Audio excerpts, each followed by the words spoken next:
किसी का अर्थ समझ जाएंगे तो अनर्थ नहीं होगा।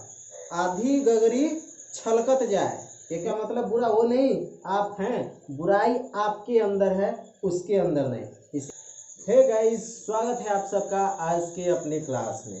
दोस्तों मैं विकी सक्सेना स्वागत करता हूं आप सबकी आज के इंग्लिश स्पीकिंग क्लासेस में।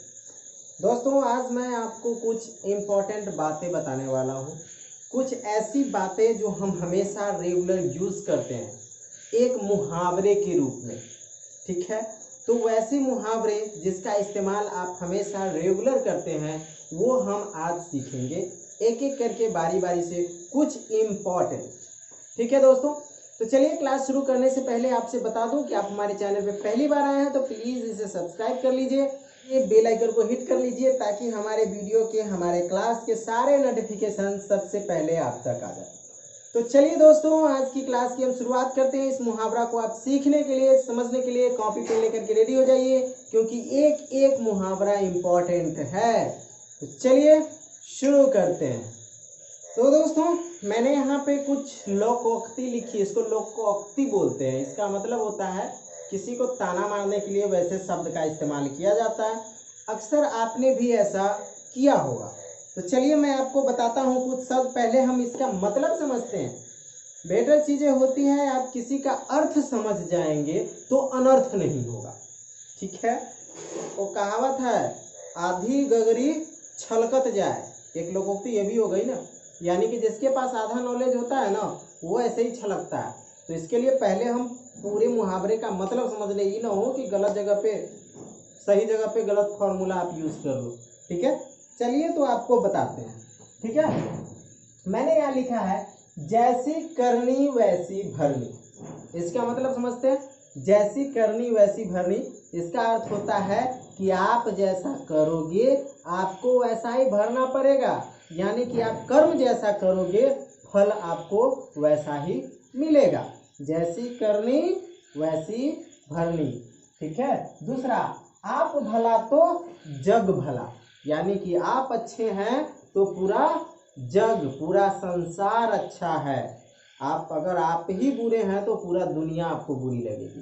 तो अगर एक बात याद रखिएगा, किसी को देख करके आपको बुरा लगता है ना, तो इसका मतलब बुरा वो नहीं आप हैं, बुराई आपके अंदर है उसके अंदर नहीं। इसीलिए कहा गया है आप भला तो जग भला। नेक्स्ट, एक और एक 11 होते हैं, एक और एक 11 होते हैं। हम लोगों ने तो मैथ में पढ़ा था एक और एक 2 होते हैं, यहाँ पे 11, यानी कि यूनिटी इज स्ट्रेंथ। एक और एक 11 होने का मतलब है कि जब एक और एक मिलता है तो 11 मतलब एक साथ एकता में रहता है, तो उसमें काफ़ी ताकत होती है। यूनिटी इज स्ट्रेंथ, इस चीज़ को समझिए। उसके बाद उधार दीजिए दुश्मन कीजिए, उधार दीजिए दुश्मन कीजिए।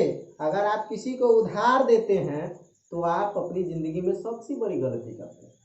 किसी भी चीज़ को लेकर के अगर आप किसी को धन देते हैं तो आप अपने लिए दुश्मन उत्पन्न करते हैं, क्योंकि वो लेने वक्त तो ले लेगा लेकिन जब आप उससे मांगोगे तो लाठी रख ले रहेगा, आप बेटा मांग के दिखा फिर बताते हैं।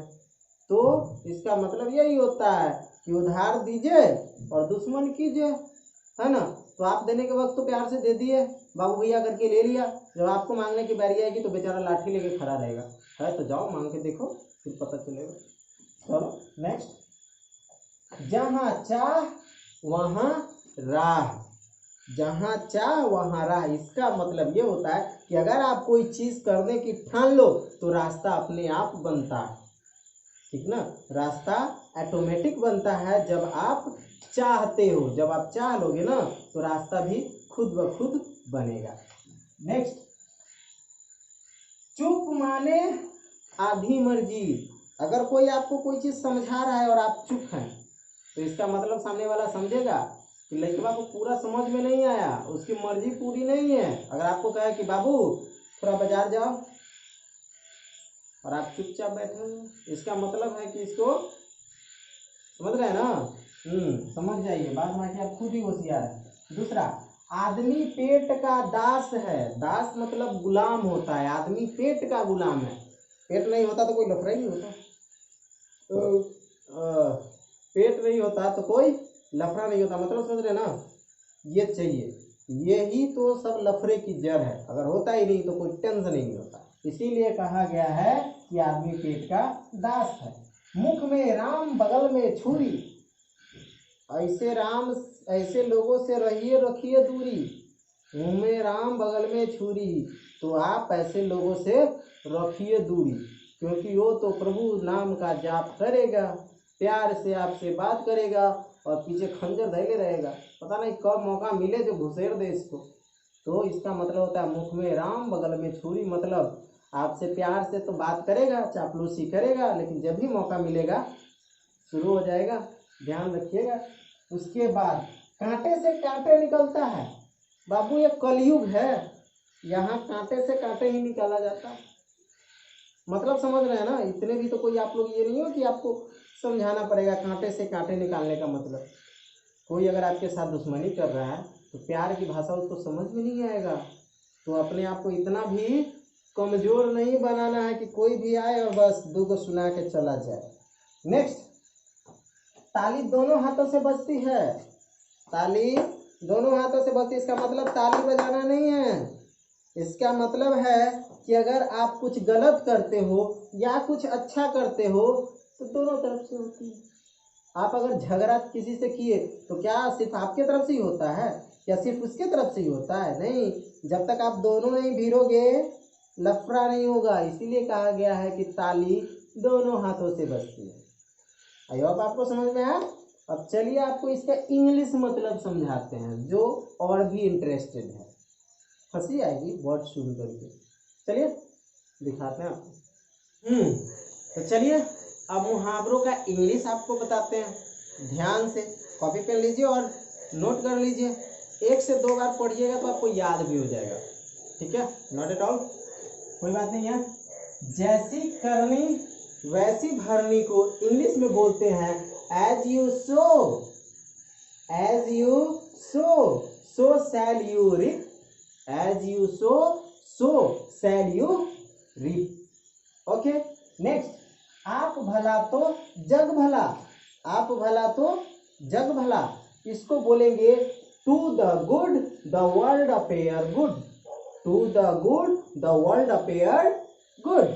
नेक्स्ट, 1 और 1 11 होते हैं, यूनियन इज स्ट्रेंथ, 1 और 1 11 होते हैं यानी यूनियन इज स्ट्रेंथ। नेक्स्ट, उधार दीजिए दुश्मन कीजिए, give loan enemy own, give loan enemy own.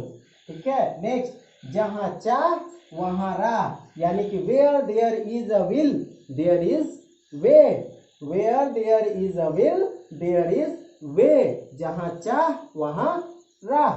Next, चुप माने आधी मर्जी, silence is half consult, silence is half concern.